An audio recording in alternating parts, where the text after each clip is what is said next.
देखो हम लोग पढ़ रहे थे पृथ्वी एवं उसकी गतियाँ, है ना। हम लोगों ने पढ़ लिया था कि पृथ्वी क्या करती है, सूरज का चक्कर लगाती है, ठीक है। कब दिन बड़ा होता है, कब दिन छोटा होता है ना। हाँ, कब दिन रात क्या होता है, बराबर होता है ना। चलिए, इसमें हम लोगों ने एक चीज़ देखा ये था कि सूरज क्या है, स्थिर है। सूरज क्या है और पृथ्वी क्या करती है, उसका चक्कर लगाती है। चलो, हाँ, पृथ्वी क्या करती है, उसका चक्कर लगाती है। तो क्या है कि जब पृथ्वी सूरज का जब चक्कर लगाती है तो कमोबेश क्या होता है कि हम जो सूरज की जो स्थिति होती है, ठीक है, या तो कभी मकर रेखा पे होती है या कभी कहाँ होती है, कर्क रेखा पर होती है ना। सूरज या तो कभी मकर रेखा पे चमकता है और कभी कर्क रेखा पे। यही होता है रे, सूरज क्या होता है, कभी याद करो, इधर था मकर रेखा वाला भाग और इधर कौन सा वाला भाग था, कर्क रेखा वाला भाग, है ना, था ना। तो सूरज क्या है, कहाँ चमक रहा है, या तो कभी कर्क रेखा पर या कभी मकर रेखा पर, है ना। अब इसी से हम लोग आगे पढ़ते हैं, ठीक है, कि इसका होता क्या है। देखो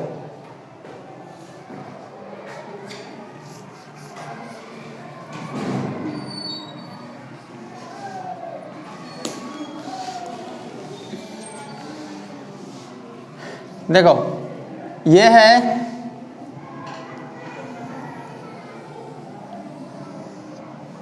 पृथ्वी। क्या है ये, पृथ्वी।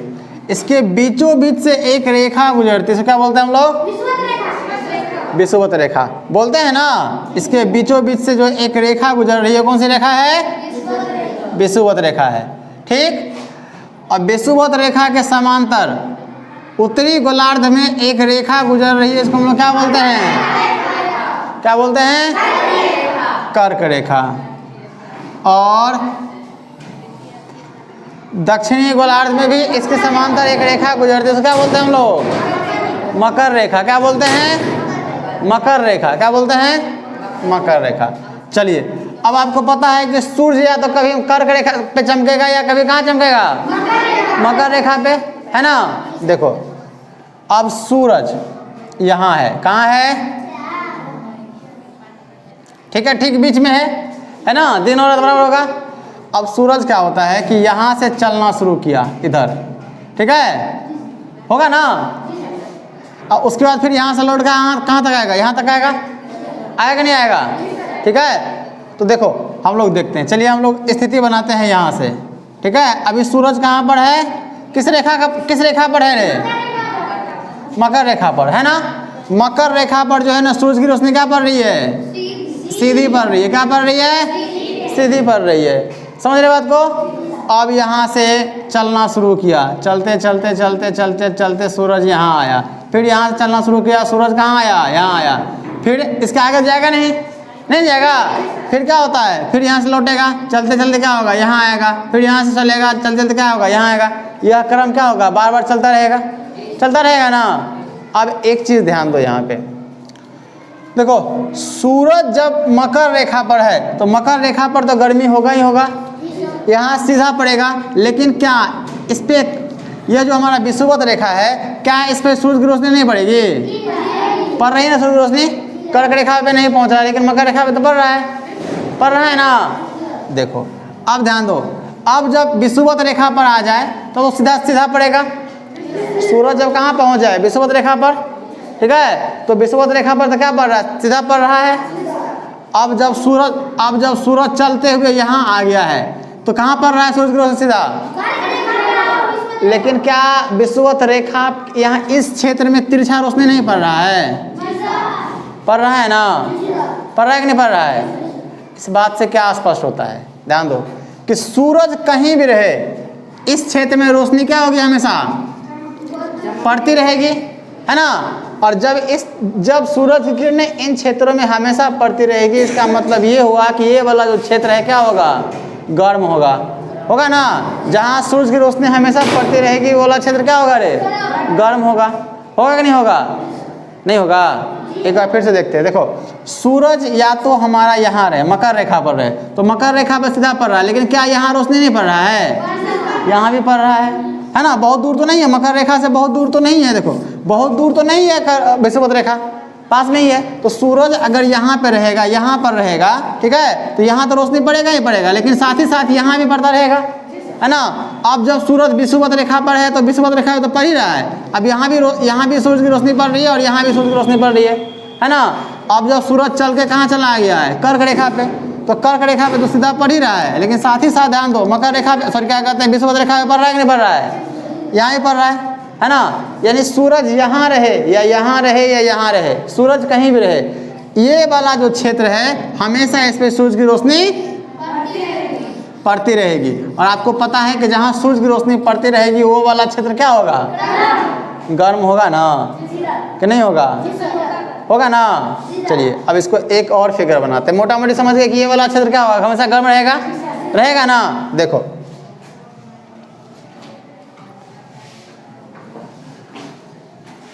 सबको दिख रहा है ना, दिख रहा है सबको। देखो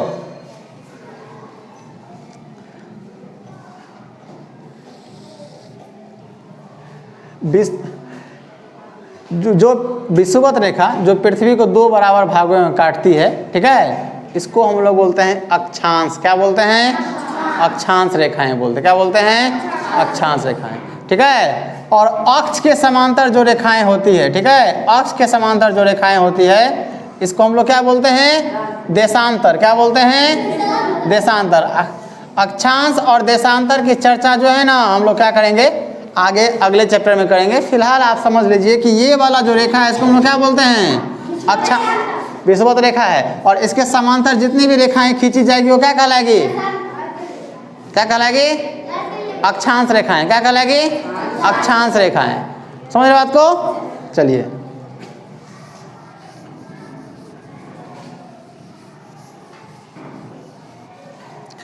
देखो इसको हम लोग क्या करते हैं, डिग्री में डिवाइड करते हैं। किसमें, डिग्री में बांटते हैं, ठीक है। 66 डिग्री, कितना, 66 डिग्री, ठीक है। और 23.5 डिग्री, कितना, 23.5 डिग्री, ठीक है।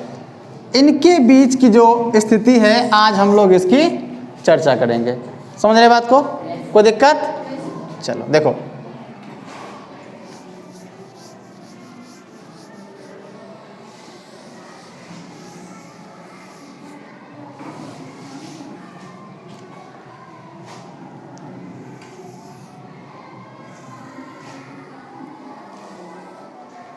क्या है ये, थोड़ा ठहरा हो गया ना रे, कोई बात नहीं।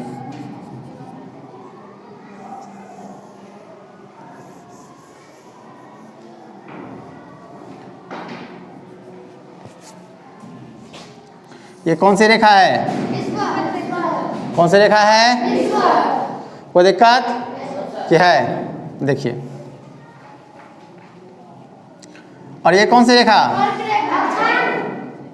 कर्क रेखा। ये कौन सी रेखा, मकर रेखा, ठीक है।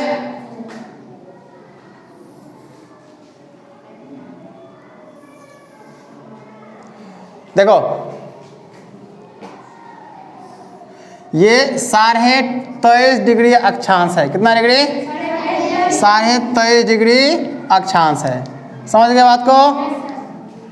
और ये 66.5 डिग्री अक्षांश है। कितना, 66.5 डिग्री अक्षांश है, ठीक है। अब देखो सूरज जो है वह, सूरज क्या है अभी 23.5 डिग्री अर्थात मकर रेखा के आसपास है, ठीक है। तो देखो इस पे तो रोशनी पड़ ही रहा है, पड़ रहा है ना, लेकिन साथ ही साथ क्या विषुवत रेखा के पास पड़ रहा है कि नहीं पड़ रहा है, पड़ रहा है ना।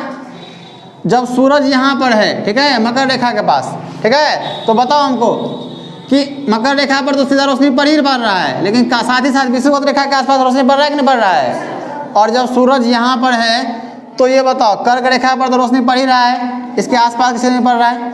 अर्थात सूरज कहीं भी रहेगा तो विषुवत रेखा के दोनों ओर हमेशा रोशनी पड़ेगा, पड़ेगा ना। तो ये वाला जो क्षेत्र है, ये वाला जो क्षेत्र है, ठीक है, हमेशा गर्म रहेगा ना, है ना। तो विषुवत रेखा के दोनों ओर 23.5 डिग्री अक्षांश के बीच के क्षेत्र को हम लोग बोलते हैं उष्ण कटिबंध। क्या बोलते हैं? उष्ण कटिबंध। उष्ण मतलब होता है गर्म। क्या होता है?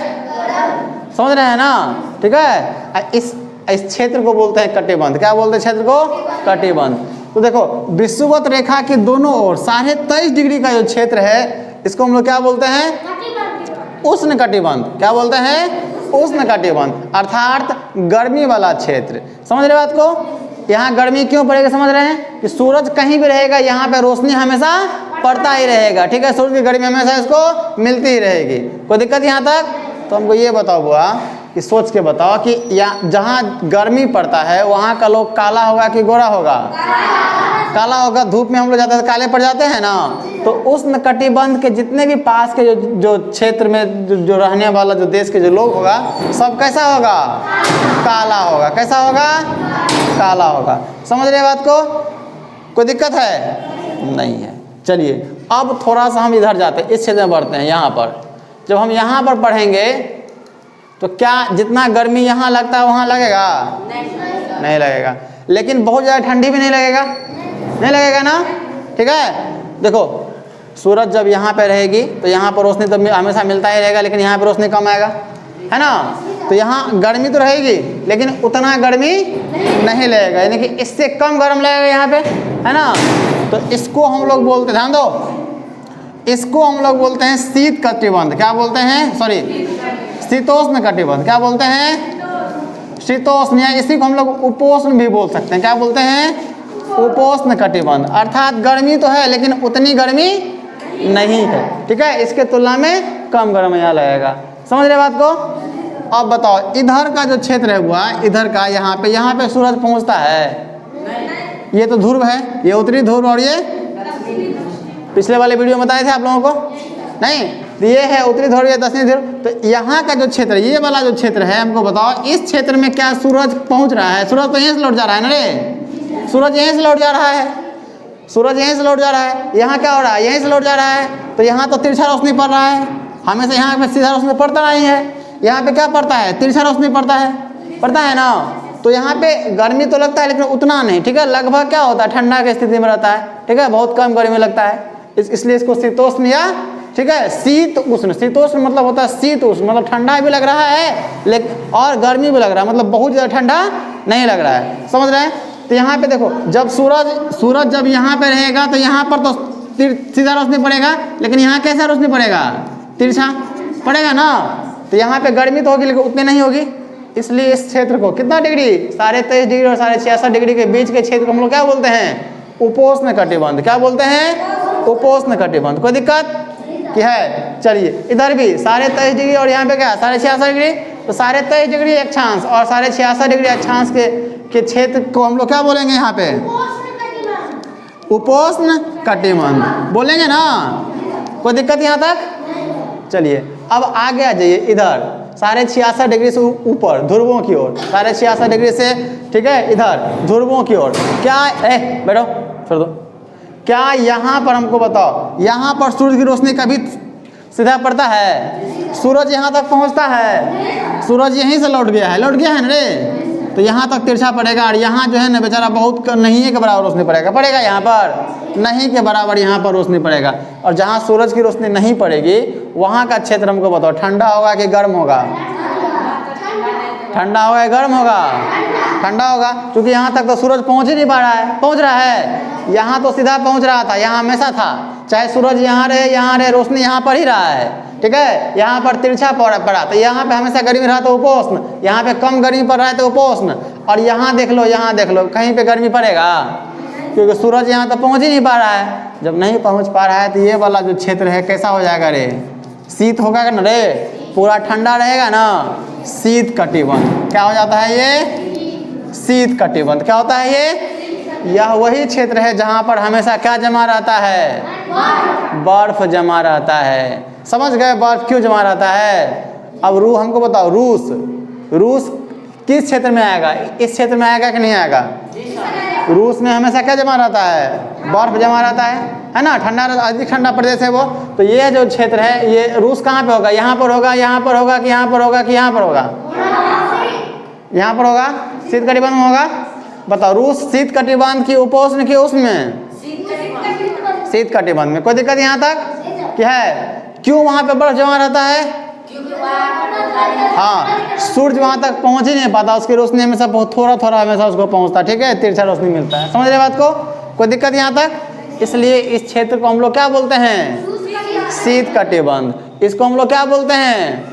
उपोष्ण। कितना डिग्री से कितना डिग्री? 66.5 डिग्री से 23.5 डिग्री के बीच को क्षेत्र को हम लोग क्या बोलते हैं? उपोष्ण। समझ रहे बात को? इसको हम लोग 0 डिग्री बोलते हैं। 0 डिग्री से लेकर 23 डिग्री, इधर 0 डिग्री से लेकर 23 डिग्री के बीच के क्षेत्र को हम लोग क्या बोलते हैं? उष्ण कटिबंध। नीचे वही होगा, होगा कि नहीं होगा? कोई दिक्कत यहाँ तक? उपोष्ण समझ गए, उष्ण समझ गए, शीत समझ गए। अब देखो इसी में होता है टुंड्रा और टैगा, ठीक है। जब आपको वनस्पति बताने लगेंगे टुंड्रा क्या होता है, टैगा क्या होता है, तो आपको जो है ना बता देंगे। अभी बताएंगे तो कंफ्यूज हो जाएंगे। अब यहाँ से कहीं तक कोई दिक्कत है? 1 मिनट। शीत कटिबंध समझ गए, उपोष्ण समझ गए, उष्ण समझ गए। कितने लोगों को ये याद हो गया कि उष्ण कटिबंध कितने डिग्री से लेकर कितने डिग्री के बीच होता है? बताओ मणिभूषण, कितने डिग्री से कितने डिग्री के बीच का उष्ण कटिबंध? हाँ, 0 डिग्री से लेकर के 23.5 डिग्री के बीच के क्षेत्र को हम लोग क्या बोलते हैं? उष्ण कटिबंध। 23.5 से लेकर के 66.5 डिग्री के बीच को उपोष्ण। कोई दिक्कत यहाँ तक? नहीं किसी को कि है? हाँ चलो बताते हैं। देखो अब ध्यान दो, यह कौन सी रेखा है? कर्क रेखा। और भारत के बीचों बीच से जो है ना एक रेखा गुजरती है इधर से 8 राज्यों से, ठीक है। बीचों बीच से जो है ना एक रेखा यहाँ से गुजरती है, ठीक है। अब देखो इसके बीचों बीच से गुजरती है एक रेखा, ठीक है। तो हम लोग बताओ कौन से कटिबंध में रहेंगे? कौन से कटिबंध में? ध्यान दो, उपोष्ण कटिबंध हुआ ना हमारा, ना तो बहुत अधिक गर्मी और ना ही बहुत अधिक ठंडी। समझ रहे बात को? तो क्या हमारे यहाँ बहुत अधिक गर्मी पड़ती है? बहुत अधिक ठंडी पड़ती है? नहीं। समझ रहे बात को? ना तो बहुत अधिक गर्मी पड़ती है ना ही बहुत अधिक ठंडी। लेकिन बताओ वेस्ट इंडीज का क्रिकेट मैच देखा होगा ना, तो वेस्ट इंडीज वाला लोग कैसा होता है? काला। वो कहाँ होगा? यहाँ होगा कि यहाँ होगा? होगा ना, विषुवत रेखा के पास होगा। विषुवत रेखा के पास के जितने भी लोग होंगे सब कैसे होंगे? काला काला होगा ना। कि किसी को दिक्कत है? नहीं ना। चलो अब ध्यान दो, ये बताओ इधर का लोग, ये वाला क्षेत्र तो यहाँ वाला क्षेत्र हो गया ना। इसके ऊपर चले जाओ, इधर का क्षेत्र, इधर का लोग गोरा होगा कि काला होगा? इसके ऊपर जब बढ़ते जाएंगे तो गोरा होता जाएगा, हो जाएगा ना। क्योंकि जैसे जैसे हम उधर आगे बढ़ते जाएंगे, किधर बढ़ते जा रहे हैं? शीत कटिबंध की ओर बढ़ते जा रहे हैं, है ना। उपोष्ण इधर से बढ़ते जा रहे हैं इधर, तो इधर क्या हो जाएगा? ठंडा कम पड़ता जाएगा, सॉरी ठंडा अधिक होता जाएगा। और जैसे ही ठंडा अधिक होता जाएगा तो क्या होगा? लोग कैसे होते जाएंगे? गोरे होते जाएंगे। तो जम्मू कश्मीर का लोग कैसा होता है? उत्तराखंड का लोग कैसा होता है? गोरा गोरा। देखो यहाँ पे जम्मू कश्मीर, यहाँ पर उत्तराखंड, है ना। वहाँ के लोग कैसे होते हैं? गोरे गोरे। यहाँ देखो अरुणाचल प्रदेश लोग कैसा होता है? अरुणाचल प्रदेश का लोग कैसा होता है? इधर यहाँ का गोरा होगा ना रे। यहाँ सिक्किम पहाड़ी क्षेत्र है, ठीक है। सिक्किम का लोग कैसा होता है? गोरा गोरा गोरा होता है। आप इधर से नीचे आते जाओ और हम लोग देखो बिहार वाले देखो ना, यहाँ ना तो कर्क रेखा के पास है ना तो बहुत दूर है, यानी कि उपोष्ण कटिबंध में पूरे के पूरे हैं। तो हम लोग बिहार वाले लोग क्या होते हैं? क्या अधिक गोरे होते हैं? अधिक काले होते हैं। ना तो अधिक गोरे होते हैं ना अधिक काले होते हैं। समझ गया क्यों ऐसा होता है? अब इसके नीचे चढ़ते बढ़ते चले जाओ, इधर नीचे बढ़ते चले जाओ, आ जाओ केरल। कहाँ आ जाओ? तो नीचे बढ़ते जाएंगे तो ये है तो हमारा 23.5 डिग्री, है ना रे। कौन सा अक्षांश? कर्क रेखा है। इसके नीचे बढ़ते जाएंगे तो किसकी ओर बढ़ते जा रहे हैं? कौन? विषुवत रेखा की ओर बढ़ते जा रहे हैं, बढ़ते हैं ना। और विषुवत रेखा के जैसे जैसे नजदीक जाएंगे गर्मी क्या होता जाएगा? बढ़ता जाएगा कि घटता जाएगा? बढ़ता जाएगा। तो हम लोग कर्क रेखा से जैसे जैसे नीचे बढ़ते जाएंगे लोगों का रंग कैसा होता जाएगा रे? काला होता जाएगा, हो जाएगा। तो केरल का लोग सब जो होता है लुंगी पहनने वाला लोग सब कैसा होता है रे? काला काला होता है ना। चलो हम उदाहरण देते हैं। क्रिकेट देखता है तो लोग, एक स्पिनर है रविचंद्रन अश्विन, देखा है ना। रविचंद्रन अश्विन एक स्पिनर है, उसका रंग कैसा है? काला है। कैसा है? काला है। समझा? संजू सैमसन बैट्समैन है, उसका रंग कैसा है? काला है। क्यों? कहाँ का है? जो तमिलनाडु का है। रविचंद्रन अश्विन कहाँ का है? तमिलनाडु का है। और तमिलनाडु कहाँ पर है? यहाँ पर है। ठीक है, तमिलनाडु कहाँ है? यहाँ है। तो कहाँ? विश्व रेखा के पास बढ़ रहे हैं ना हम लोग, तो इसलिए वहाँ का लोग कैसा हो जाता है? काला हो जाता है। समझ रहे हैं? जैसे जैसे ऊपर बढ़ते जाएंगे गोरा होता जाएगा, नीचे आते जाएंगे क्या होता जाएगा रे? काला होता जाएगा। कोई दिक्कत यहाँ तक? समझ गया कि भारत में कहीं लोग गोरा कहीं पे काला क्यों होता है? तुम अगर चले जाएगा जम्मू कश्मीर तो धीरे धीरे कैसा हो जाएगा? गोरा हो जाएगा। क्यों हो जाएगा? क्योंकि वहाँ पे गर्मी कम पड़ रही है, और गर्मी कम पड़ता है, ठीक है, तो मेलानिन जो है ना कम सेक्रेट होता है। जैसे लोग जो है ना क्या होता है कि काला कम होता है। कोई दिक्कत यहाँ तक? समझ गए ना कि लोग भारत में गोरा और काला कैसे होता है? समझ गए? इसको समझने में किसी को कोई दिक्कत? चलिए कल के क्लास में हम लोग पढ़ेंगे, ठीक है, महासागरों के बारे में। यहाँ तक अगर किसी को कोई दिक्कत है तो पूछ सकते हैं। नहीं है किसी को कोई दिक्कत? चलिए क्वेश्चन आंसर बनाइए।